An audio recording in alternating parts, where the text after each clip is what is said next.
the final analysis is that people listen to what he has to say. Mm-hmm. I mean, I don't go out as a partisan. Funny story. When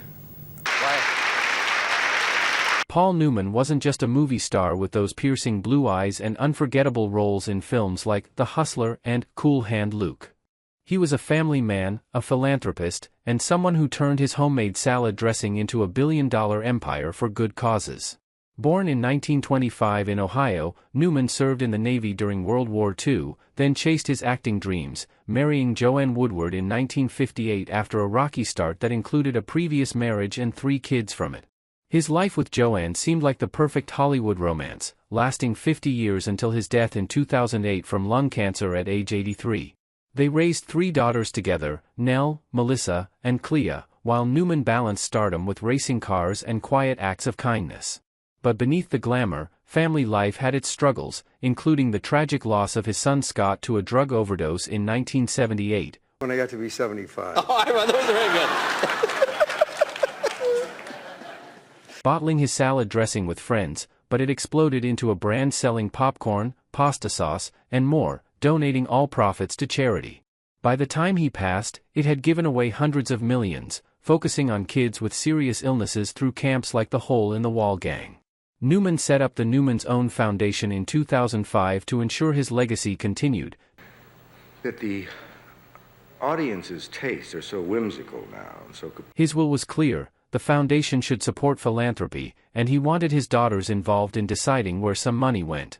Each of his 5 surviving daughters, Nell, Susan, Melissa, Clea, and Stephanie from his first marriage, was to have a say in allocating funds to charities of their choice. Reports show he intended for them to control $400,000 each annually, drawn from the foundation's earnings, to honor his commitment to family-led giving. But things changed after Newman's death. Determination. And lust stays. Let's hope. But it just is. Robert Forrester, a longtime associate, took the helm, but allegations of misconduct surfaced, leading to his departure in 2019 amid claims of inappropriate behavior toward staff. Miriam Nelson stepped in as CEO, promising to uphold Newman's vision, yet cracks began to show. I washed every night and ironed. I had one blue shirt and a black. To $200,000 each, without clear explanation. Nell and Susan, feeling this betrayed their father's wishes, decided they couldn't stay silent. At 63, Nell, an environmentalist who founded her own organic food line under Newman's Own Organics, joined her sister Susan, a filmmaker and philanthropist, in taking action. Well, accusing the foundation of breach of fiduciary duty. The suit claimed the board had lost its way, ignoring Newman's directive to maintain those $400,000 allocations. It also alleged misuse of funds, like dipping into accounts for personal perks such as travel, which violated tax rules for nonprofits. The daughters sought $1.6 million in damages, not for themselves, but to be donated to charities aligning with Newman's intent. They wanted the court to enforce compliance, ensuring future allocations matched what their father outlined. A foundation spokesperson called the suit meritless, insisting changes were necessary for sustainability, but the family saw it as a power grab. The case refiled in November 2022, adding Cynthia Rowland as a plaintiff, a trustee appointed to oversee Newman's estate and intellectual property. Rowland argued the foundation mishandled Newman's image rights, which he gifted for product packaging but not unrestricted use. This added layer highlighted how the dispute went beyond money to protecting Newman's legacy. By 2023, the foundation named Alex Amuyel as new CEO amid the ongoing battle, signaling internal shifts. The daughters pressed on, emphasizing that Newman wanted his philanthropy to reflect family values, not bureaucratic decisions. In court filings, they quoted Newman's own words from estate documents, stressing his desire for descendants to guide giving. Media coverage exploded, with outlets like the Wall Street Journal and CBS News detailing the rift. Fans who loved Newman's humble persona were stunned. Here was a man who gave everything away, yet his own foundation faced accusations of straying. The lawsuit raised bigger questions about donor intent in charities. How do you keep a founder's vision alive after they're gone?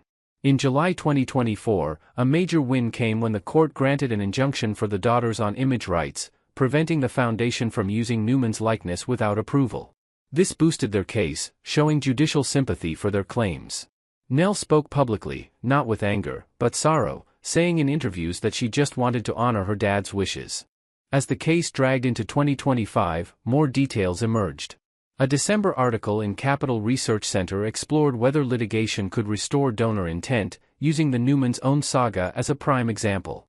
Experts noted that without clear governance, family foundations often face such conflicts, especially when boards prioritize growth over original missions. The foundation defended itself, highlighting grants to causes like child nutrition and veteran support, insisting they embodied Newman's spirit. But the daughters countered that cutting family allocations ignored his explicit instructions, potentially setting a precedent for other celebrity charities.